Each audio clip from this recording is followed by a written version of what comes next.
I've of all all the embarrassing things to do. I haven't done this in a while. What a mistake to make, right? Oh boy, I'm not going to hear the end of this one. I'll start again. Have a good laugh. Please do. Please go ahead. Get out of your system. Get out of your system. I cannot believe I did that. But I did. What was I going to? Totally just cleared my mind. It's been well, an average week, I guess. We all have them. Nothing really exciting happens. We're always on your journey to improve your writing. And I'm on my journey to improve your writing. I hope we're all looking for our better selves. Now, I was going to try to talk to you about the writing habit. One of the problems I think with writing is twofold. One, we try to write more than our capability. I think we all have different levels of output. Some of us can plod along, write a whole chapter in a day if we must, 7 pages in 7 hours. You've heard of that? Or some of us can only write for 10 minutes a day. 10 lines, 10 hours, 10 lines in 10 minutes per day. Others could do 500 words. Others could do up to a few thousand words. Some of the unrealistic expectations do come from authors who churn out lots of books, but a lot of people don't understand. It's like only so many stories to tell, but it's the characters and how you present it. Like if somebody said, "Oh yes, I like Shakespeare. He's funny, witty, entertaining, but every play he writes is this play is based on this Greek tragedy. This play is based on that Greek tragedy." If you just want to boil it down to, I mean, every book has stolen the plot. It's I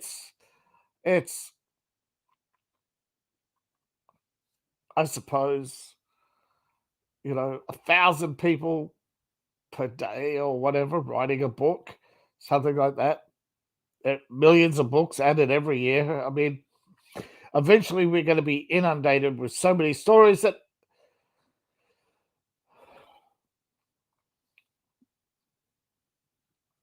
and I don't understand what it is. Like, I'm not going to pick a particular YA franchise for this. I mean, there's a few we could pick, Mortal Engines, where on paper the concept looks good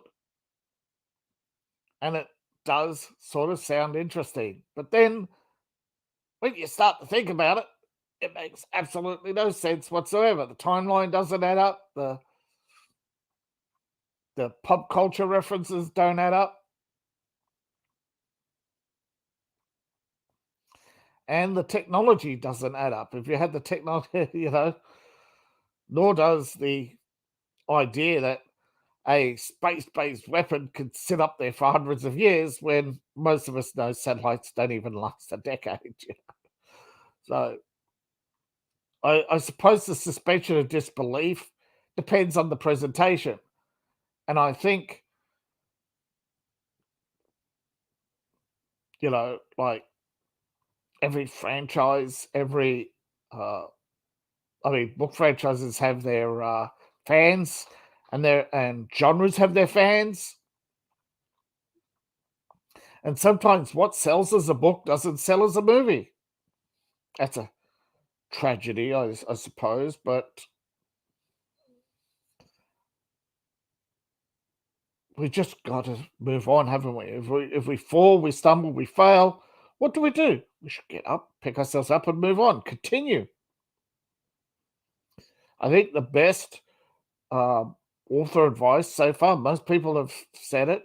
Be your authentic self. Write what you know. That sort of thing.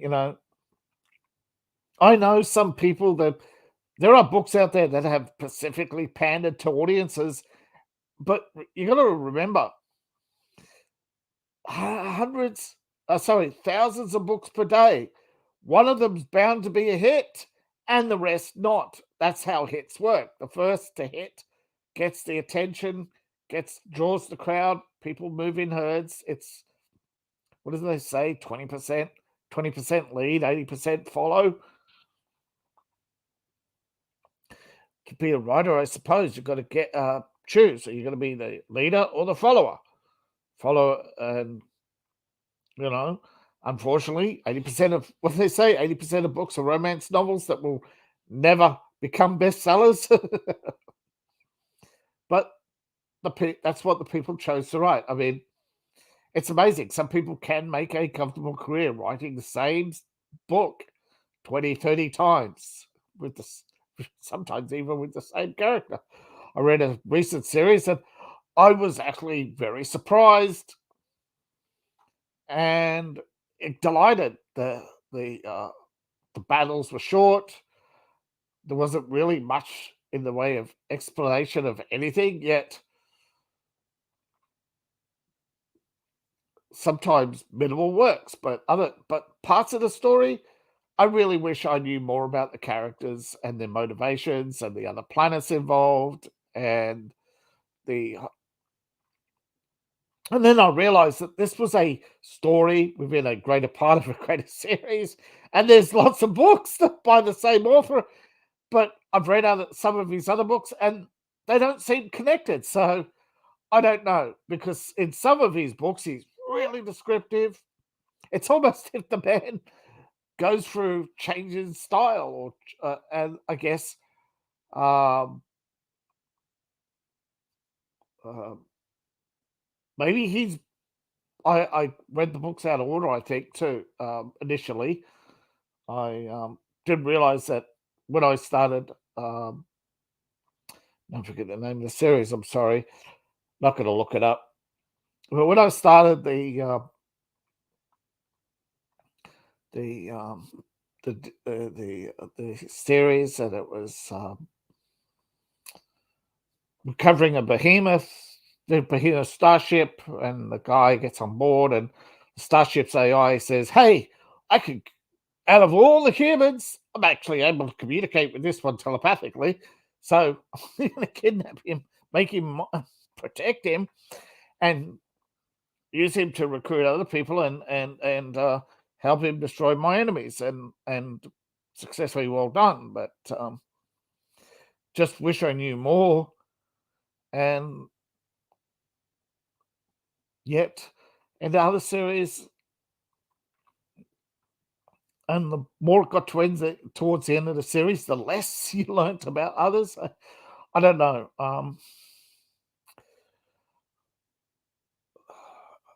But then again, it's hard to copy other people's style in it. I mean, you got to. I think that's where the authentic self comes through. But I know in my journey, I know a lot of people too. They harp on about what's called canon, and canon, CANNON, the defined universe. Once a character has performed a certain action, let's see, Darth Vader. Could you imagine Darth Vader revealing himself to be Luke's father? And then in the next movie, Luke finds out that Darth Vader lied. Might make actual sense. But then what if everybody just assumed Luke was the one lying, in denial? That would have made more dynamics. But let's just say that was the established canon. But then the series was rebooted. Let's say Star Wars was a series of novels that were planned and plotted out by a group of 3 men, let's say. And one went on to produce, one directed, and one wrote.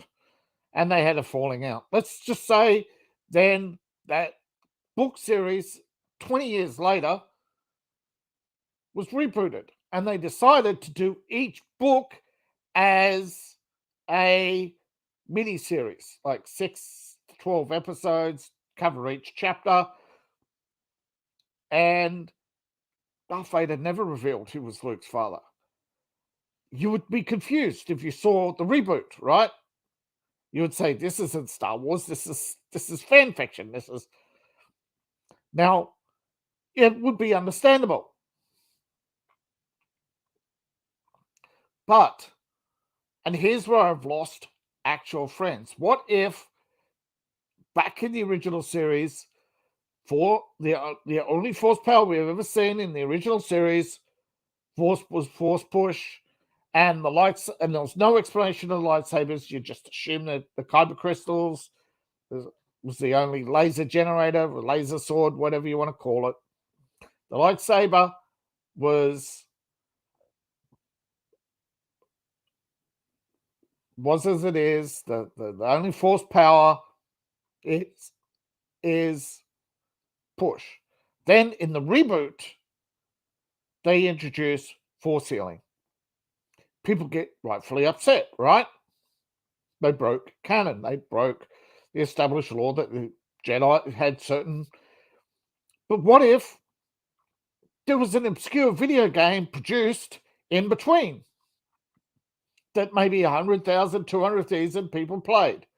And in that video game, they said each individual Jedi could learn additional powers through the Force after they master the basics. So if you mastered the first Force power, you could master another, and then another, and then another. Each time you master a Force power, you unlock another one. What if that was established in an obscure video game? Well, it turns out Force healing was. But because it's not in the movies, people assume it wasn't canon. And because it wasn't in comic books, people assume it was canon. And because it wasn't in every book, or only a few books, or because Luke Skywalker didn't know it, it's not canon. So how do you resolve this? How do you improve your writing so you don't get these problems? Well, turns out that normal writing, you would establish your characters, establish their backstory, establish their parentage, establish their peerage, if they're nobility, establish their powers, their desires, their wishes, their relationships. Tolkien did this very well. They eventually, I think they actually want to publish this. Apparently, there's like volumes on Middle Earth, books on all the entire stories, like the Silmarillion, the Lost Tales, all these stories for all these different characters that they're very incomplete. They're probably just jotted notes over time, but it would still, I think it would be a wonderful learning experience for a lot of writers to actually know once upon a time, to write a book, you really had to write a book. I think today we sit down in a classroom and we're told to write a story. We're virtually, I don't remember in English class ever doing analysis of breakdowns of stories beyond the 3-act structure. Nothing like the hero's journey. I think, though, when I first picked up a textbook on writing, it was like, the different structures, chapters. You could pretty much genres, romance, very short, very sweet, very uplifting. Sci-fi, very broad. Um, Try to avoid technical language or that uh, pass me the thing, pass me the tool, that tool over there, you know, um, just so many things. And sometimes focusing on, and sometimes I wish I still had it. I when I moved, lost it, had to lost a lot of books in the moving. Mm, I was what 15, 20 years ago now. But initially, there was my mother, I think, who bought bought the book. She actually, uh, back in school, uh, I forget uh, a short story actually, which oddly enough, I wrote a short story about a boy in the desert who walks out in the desert and after a nuclear war destroyed, he walks out in the desert and he discovers the valley they're living in is actually they've been living. The humans been living in this valley, and he walks and it's forbidden and to go out into the desert. And generations after the nuclear war, they don't even remember why or what, whatever. But they walk out of this valley and they cross the mountains, and they can see this glorious city, civilization. There was still remnants of civilization, and off in the distance. But as the radiation subsided, but the radiation had kept the two surviving groups apart. And I thought, no. I never actually went back to that story, but I wrote it in the English class, and I got A plus. And my mother thought I should write a book, and unfortunately, at the time, I actually got involved in computing and computers, and that's what I decided to do at university. And I actually long forgotten it until recently. And sometimes you wonder what things are, and you just got to say, hey, if it's going to be, it's going to be. Write what you know. Don't worry about um, what other people think. I mean, after all, if let's say you do, it becomes somebody else's material to some extent. Although you can ask for advice and get hints and tips and make improvements, but it's got to feel like an improvement to you. Ultimately, you want people to be your fans, your authentic self. I know there are successful authors who totally fake. I get this. I understand it's very hard to give advice when you're not a best-selling author. But I think it's a journey for all of us, and we lift each other up, help each other along. Because you've got to remember, these days you are not appealing to a mass audience anymore. Even comic books may only sell tens of thousands of copies. The days, it's like when there were a few successful books, all of a sudden there were lots of authors. And we're going to see a decline in the number as when only a few succeed, people won't write. People will find something else to do. But when there's it's a natural balance. I mean, I'm not saying you should give up. I think just don't expect to become a professional, and just let it happen if it does. Because frankly, when you're your authentic self, you'll do better. I mean, sometimes fake it till you make it work. Sometimes it doesn't, but eventually comes crumbling down. We see this with the collapse of Disney and the House of Mouse. Just We're even seeing Warner Brothers, the end of creativity. The video games we're seeing more and more. We reached the point of when we flood the market with so many entertainment options, eventually, with everybody copying the success at the top, what happens is everything becomes more of the same and creativity becomes stifled. But also, like I said before, there are only so many stories to tell, and there are only so many ways to tell it. It's about the characters and the journey, and it's about whether or not you enjoy yourself. We saw video game companies go from making in the 90s, we saw video games barely making money. Selling 100,000 copies was considered success. Sometimes I seriously wonder how some companies survived, but you know, whereas now they sell millions of copies of some one game will sell millions of copies.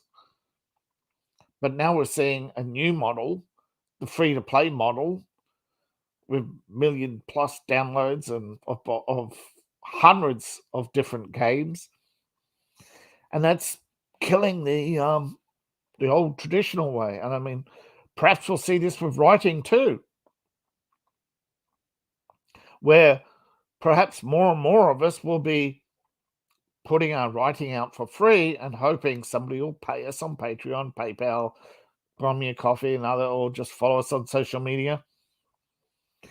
And some people, this is, you know, I didn't realize this at first, and the short stories, some sell in the millions. So there's still a market out there. There's still a market for books out there, and perhaps in time we'll all each find our own market. And again, it's about improving ourselves. I don't discourage professional writing. I just think this is a journey to discover, because I think for the sake of everybody's mental health, if you set the goal of becoming a professional writer and you don't make it, unless you have the preparedness, if you're actually able to fall back on something, if you haven't made your entire identity about being the best-selling author,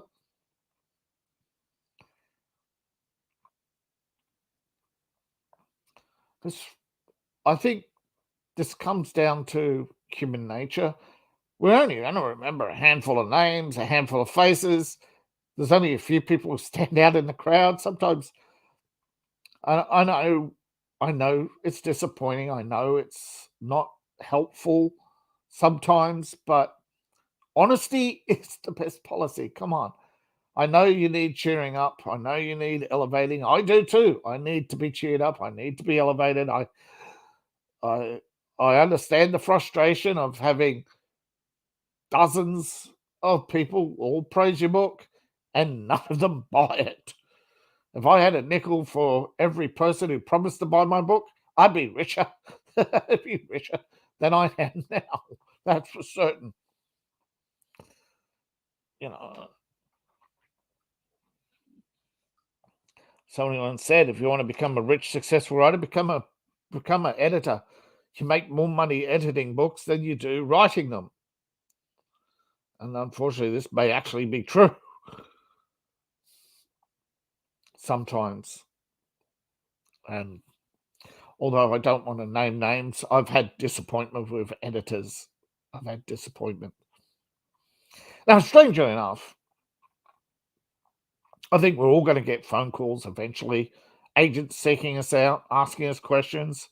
And it's amazing. I had an agent actually call me from both Regency and from Inspire, and both of them pretty much the deals. The deals are there. The deals are there. If I can, they like the book, but if I don't have the popularity, they're not going to, what, quote unquote, invest. So I have a bit of a uh, what would you say? I wonder how many people they've said this to, of course, and realize that no doubt they've said this to lots of people, that if you reach something like a 400,000 following, for instance, and people have in the past, I mean, there are some people earlier in social media who have huge followings. And what do? They produce garbage tier videos on pop culture where giving the same dry opinion as the LA Times, or pretty much almost verbatim reading the Mary Sue, and yet they get 100,000 followers, and yet all they're doing is reading the Mary Sue. If I knew I could get 100,000 followers reading the Mary Sue back 10 years ago, I probably would have done it too. But I think now, um, with more and more channels, I think that's the problem in it, that those who've already got that, those who beat you to the punch are, unless you're way better than them, you're not going to take their audience and you're not going to take over. I mean, it's happened. It's happened before. It's happened since. So it'll happen again. There will be channels that go to 200,000 and fail. There's some channels will go up to 1 million and fail. Some some people reach dizzying heights of hundreds of millions of followers, become billionaires, but their only contribution to humanity is their looks. It's the companies and corporations behind you. But the mental health toll, are you prepared to pay that price? Or, because I think it's a personal decision, but I've reached the point where I would rather be middle class in a middle class world than pay the price of fame, fortune, and glory. Because you have the spiteful, this world is so full of the spiteful, from spiteful YouTubers to spiteful reviewers to spiteful channels that are so full of spite. And I didn't realize I was myself was part of that mob. And quite frankly, by not going along with the mob of being spiteful, I get less and less invites to YouTube channels these days. But I still get a few. Shout out to the men's room. Glory be to you guys. You're very accepting and tolerant compared to some of our peers, I tell you, in YouTube land. But it actually occurred to me, dark, as I was saying about Star Wars with canon. The Star Wars games established and built on the canon, so did the extended universe and that. But because we now live in an age where every writer wants to deconstruct and make every IP his own, you have virtually endless reboots, endless remakes. Don't be disheartened by this thing. We are on a journey to improve and better ourselves. And as we better ourselves, we will build our audience. And as our audience grows, the spiteful will lose theirs. The rebooters will lose theirs. Disney will ultimately fail. All corporations come to an end. People thought in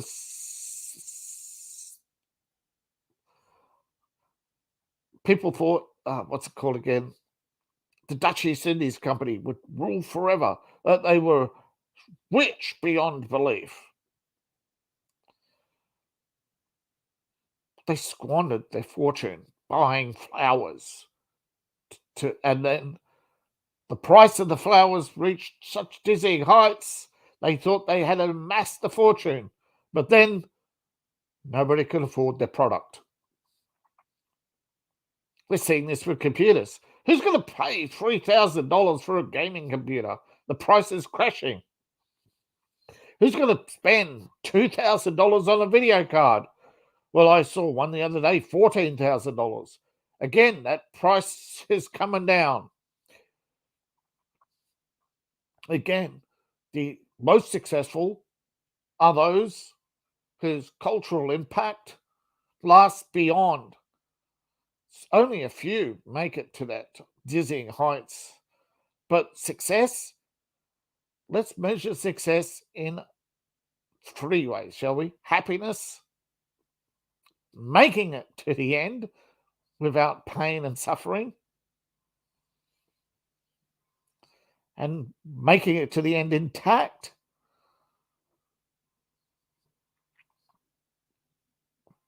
We've seen that those who've reached glorious heights, most of whom, sometimes you don't see it now, but generations later, they'll collapse. Anything built on sand will collapse.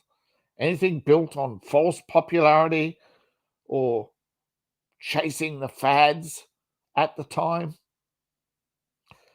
That's why few books, Mary Shelley's Frankenstein, it made a cultural impact. Tolkien, Lord of the Rings, massive cultural impact. Like it or not, Star Wars made a cultural impact. Most have not. And the jury is still out whether or not Harry Potter's made a cultural impact.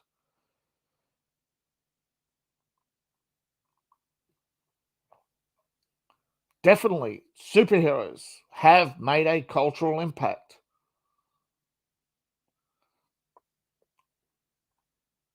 And I think right now we're seeing Mario. And again, one of the things why these things make a cultural impact is because they're well written. And one of the things I am trying to do and understand is what makes a timeless classic. Why is Pinocchio a timeless classic compared to other stories? And why does Lord of the Rings make a cultural impact compared to other stories? Because you can actually see yourself in it. There's no. Whereas I think Harry Potter is starting to show that its appeal are to those who think they're special. And that audience is tearing itself apart right now. That's the truth toxic fandom. I mean, Star Wars, the fandom is tearing itself apart because you have too many canons. The cultural impact has been lost, squandered, even. You got to remember, cultural impacts can be lost. Remember, does anybody remember the Green Hornet? It made a huge cultural impact in the 30s. Superman made a cultural impact at the same time, but it was never as big as the Green Hornet until 30 years later. Meanwhile, the Green Hornet, Flash Gordon, the Lone Ranger, they lost their cultural impact. Partly because they were products of their time, and also partly because, and I think this is why we get remakes, is because after the initial movies were made, that was it. There was no contribution to the ongoing lore. And that's where, and lore is like canon, where canon is for the writers, lore is what's published, you know. It's sort of like the guidebook. It would be like, and I think it does come from religion. It's like the rules. Canon's the rules. Lore is the history. No, of course, I'm actually trying to establish mine through the RPG elements. What are the rules, so to speak? And one of the things I'm trying to do is actually right now is I'm working on the magic system. I don't like the magic system that it doesn't lend itself to um, writing very well. So I want to look at create a type of spell, the rules for each type, so that it's more so an average everyday person can read it and say, yes, here's throwing a fireball. It makes sense. He knows the elements of fire. He's able to create the ball in his hand and project it. And he establishes the intensity of the fire and throws it a direction, knowing that it will that he has to actually put energy into throwing the ball. So there's a different. So you invoke the fire, but that doesn't. You can either throw it by hand or use magic to propel it, but that costs additional energy. And the more you only have so much energy to use, and the higher your rating, the higher more energy you have, and other factors. So rather than try to be Doctor Strange and just say, "Oh, I'll cast a portal." There's no limits. There's no. I'll just cast a spell on the entire world. Like, wow, okay, you're invincible. Oh, I'll just erase. Oh, so and so's in town. Big bad guy. I'll just erase him. This is the problem with canon. Once you say they put this spell out there, oh, I can erase this thing from. Oh, why don't you do it all the time?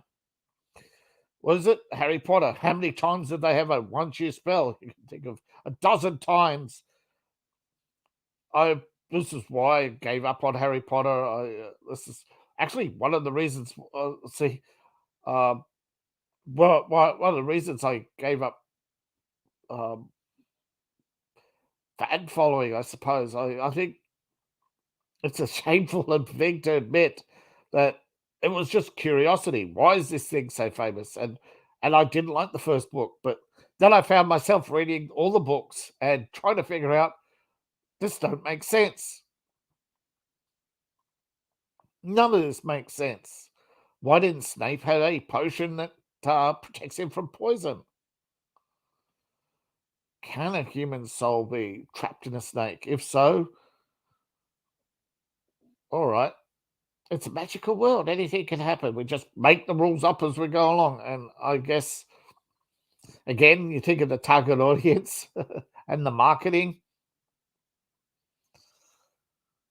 And yes, you pretty much hype kids up. Oh, you're special.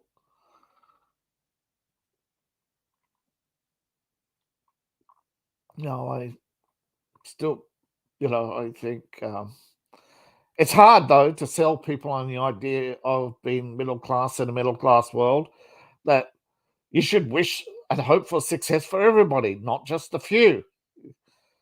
And it's the same. People ask, "Oh, why isn't this book successful?" Well, it didn't have an audience that loved it, and it's very hard to say that to people. But you know, you look at the viral marketing, and with any product, viral marketing, it's the audience who carries you.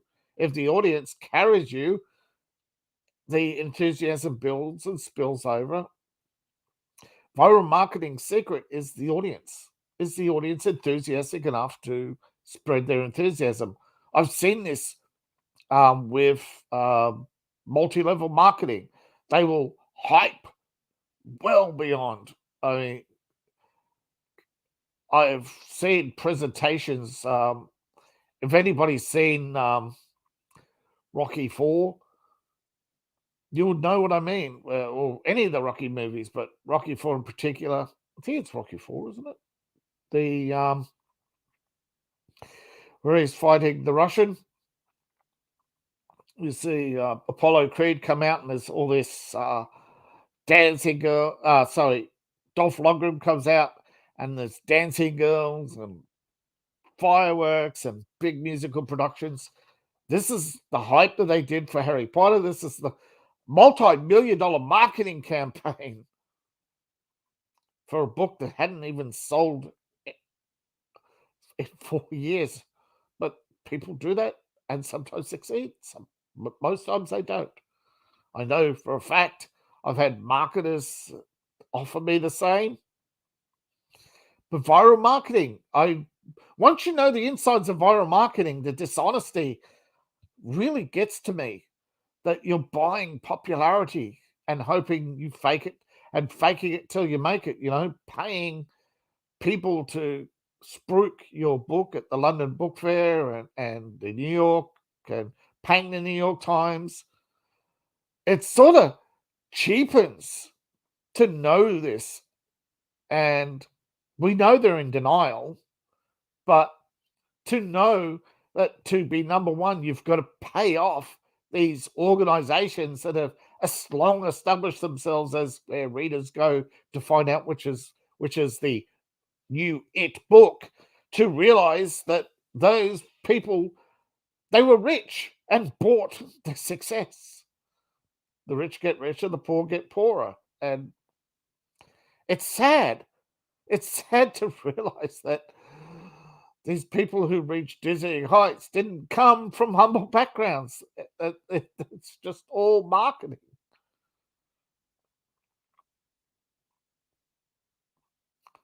It's sad. But part of the improvement, mental health, just accept, move on, and I set my standards not to hype my own expectations, to enjoy each day, to try and build that habit of writing daily, even if it's a little bit. If I can't write, I read, even if it's a little bit. And I try not to be jealous or petty or even if it's a bad book, I feel like I'm not gonna give them a bad review. If I can't give somebody a 3-star review, I'm not going to review it. And most people, I would probably give a 7 out of 10 most of the time. I mean, most of the people I've interviewed are pretty good authors, and they're enthusiastic. They're worthy of success. They have done the hard work, and I wish that there was more reward in this world for people who do hard work, not the people who can buy massive advertising campaigns and pay popular people. And I wish that the Instagram popularity cloud didn't exist, because all they are is. But unfortunately, yes, we're visual people. We're visual, which is probably why visual comics do so well. And sometimes I do wish I was. Maybe I do will. Um, I don't know. Write a comic. I don't know. See how it goes. If I've got a lot to write for Cade. Now, speaking of Cade,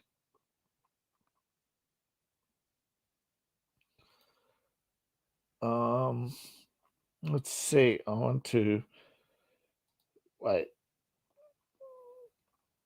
Here we go. I'll show you. Share screen. Where is it? Oh, I lost it. Why did it happen here?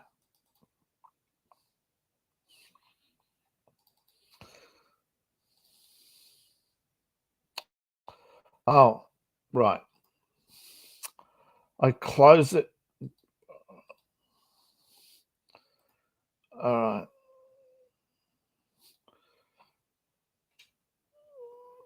Right. That time it didn't close. Right. Now I can share it.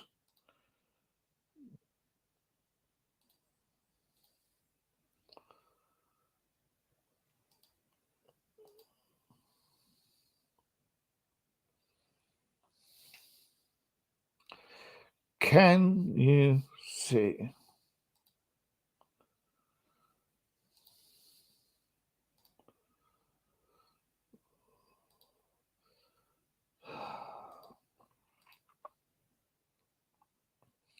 Can you see the image? I can't see the image. I've got to check the stream. What's happened here? Trying to share the image.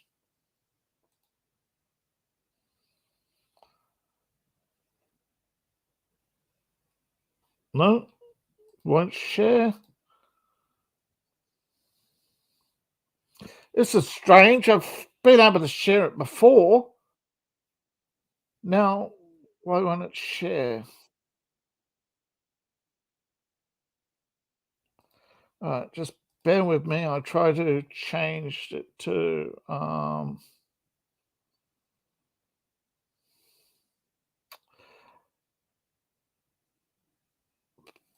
stop sharing.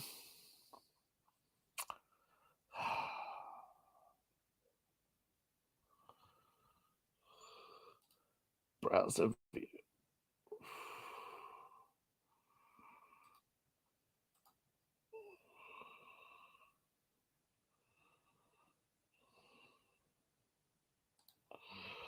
Right. Now I know what to do. Right.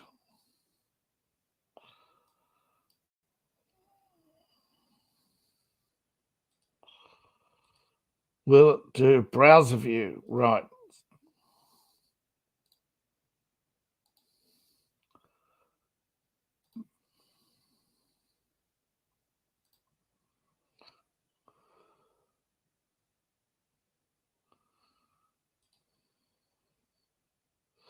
There we go. There's an image of Cade. Be up soon-ish on my Patreon, probably in a month or two, depending if I have any more images or that to share. I don't know. But this is the artwork that Patreon helps fund. And yeah,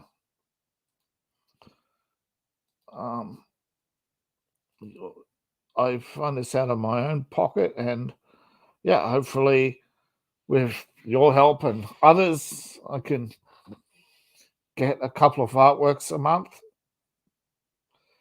at least 2 to 3. But it costs money, of course. But yeah, help bring Cade to life. Perhaps even eventually fund a comic book. See how it goes. But of course, you know, love it, like it, love it, lump it. Nobody's twisting your arm. But of course, yeah. Shout out to Artix, great artist. Thank you for your kind assistance, and of course, I am paying for the art. I'm not twisting his arm to do it either, but he loves it and he does great work, and I enjoy his work. And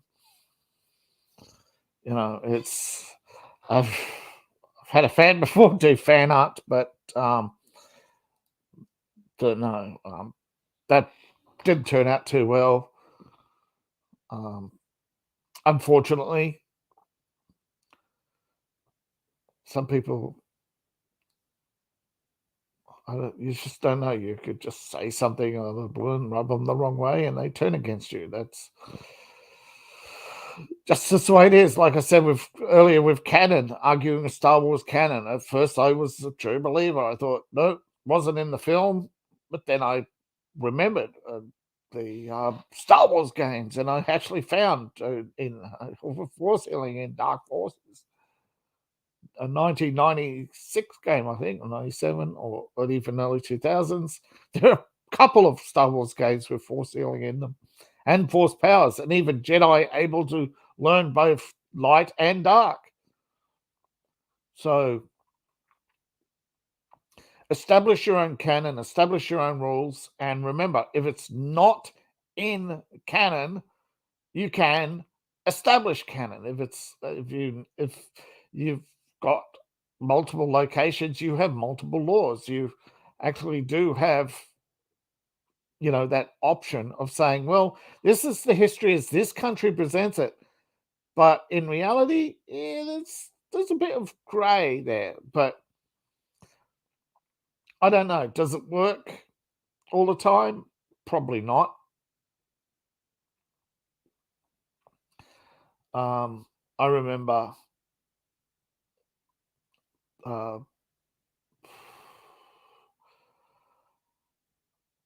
ah, what they say, tonal shifts. That if you're writing in a genre and you have a character in a genre, don't shift the tone or the genre. And yet there are people who have, and they become bestsellers, but they don't become movies. There's a lot of books. There's a lot of books, yeah, that I think should become movies. Hey, probably mine would do better as a TV series, though, quite frankly, or an anime. But of course, in an anime, yeah, you always run the risk of only being 13 episodes ever.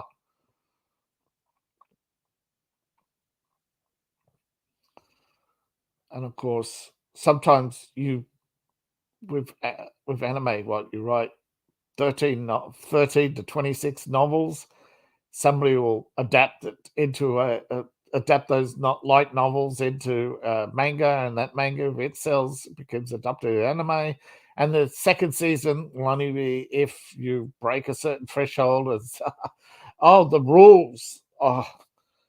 Like popularity, having so many social media followers and that. I mean, I guess they're all looking for, I guess, investors, they're all looking for a sure thing. But I tell you, in the entertainment industry, there's no such thing as a sure thing. And of course, one of the things I like to do is hear back from people, have some conversations. What do you like? What don't you like? But then again, it becomes, if you try to tailor your work to to just a few fans, you always risk alienating the rest. I mean, again, it's all about your mental health, isn't it? I mean, what can you bear and how much and for how long? I mean,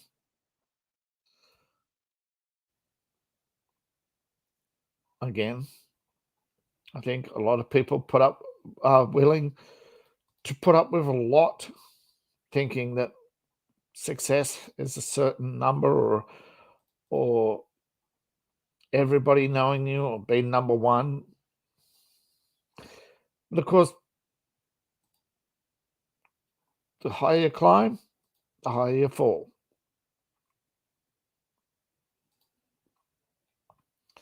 Of course, this is not foreshadowing. I'm not trying to foreshadow anything in my own books. I'm just saying in general, my experience for people who you either set yourself up success or you set yourself up for failure. You want to set yourself up success, analyze your goals, have goals, but analyze them. Are they achievable? Do you know the path to success? You can't just say, I am going to be number one. How are you going to achieve it? Can you afford the marketing? Can you afford to live with the fact that at the end of the day, once you start marketing, you're always going to be marketing. If you're going to sell your books for 99 cents, you're eventually going to end up being a 99-cent author. And trust me, there are a lot of people who've given away a lot of books, gotten their names out there. Where are they now?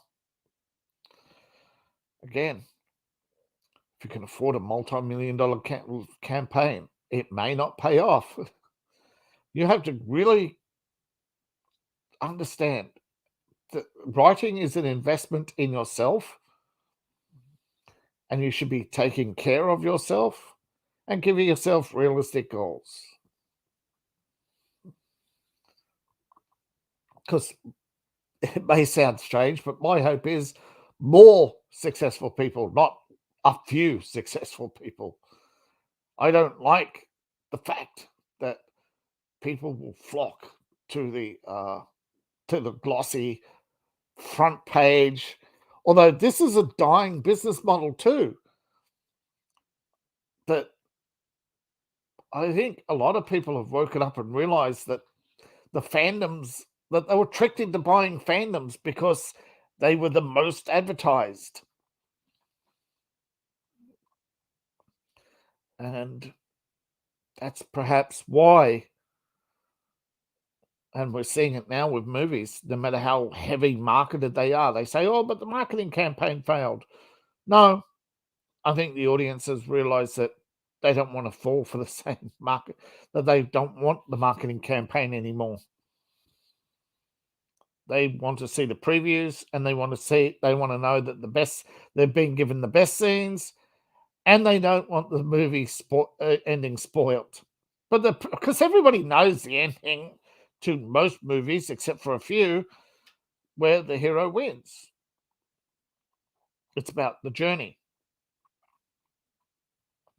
And here we are not about the hero's journey, we're about the writer's journey. And the writer, I'm concerned about my mental health, your enjoyment, and hopefully as a writer, that your product is your marketing and your audience are the marketers, and that we all succeed. Because think about it. Do you want a fan? Do you want a fan that buys one of your books and stalks you for the rest of your life, or would you like moderate success? And because thing is, and this is basic economics. If only a few succeed, eventually you'll only have a few able to afford your product. If you have many succeed, you have many who can afford your product. And if you want to be a professional writer, which I don't think Tolkien really set out to be, he was a professor.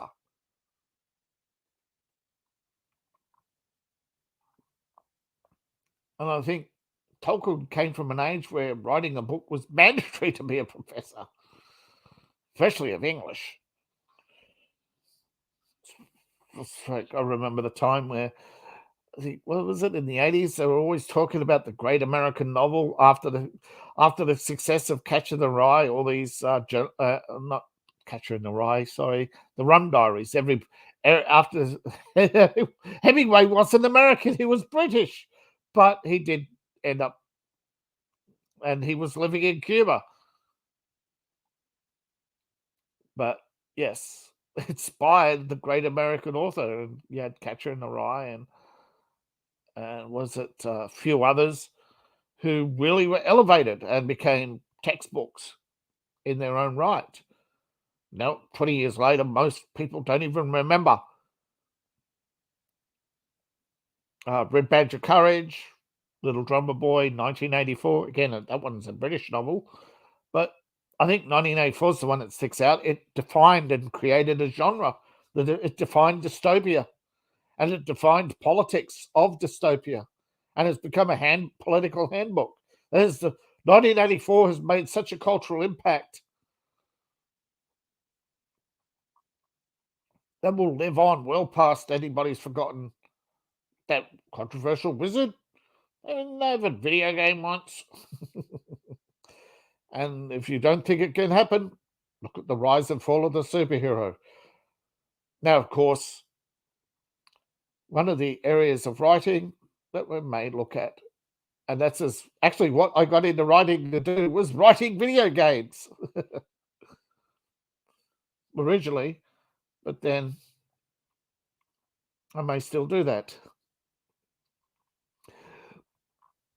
Thank you for listening. Please like, share, subscribe, and all that fun stuff. And thank you all for listening. I appreciate each and every one of you, especially those who stuck with me all the way through. This will be uploaded to Rumble. Hopefully be able to get enough subscribers on my Rumble channel I need 100 of you to subscribe to that. We've got 61 of you here so far. Of course, YouTube doesn't like that. Not as Twitch, by the way. So don't tell anybody. But yeah, that I appreciate each and every one of you. And yes, if you can, subscribe to my Rumble. Help me build that. And links will be in the description below. Thank you all for listening. And I'll see you all on the other side. Bye now.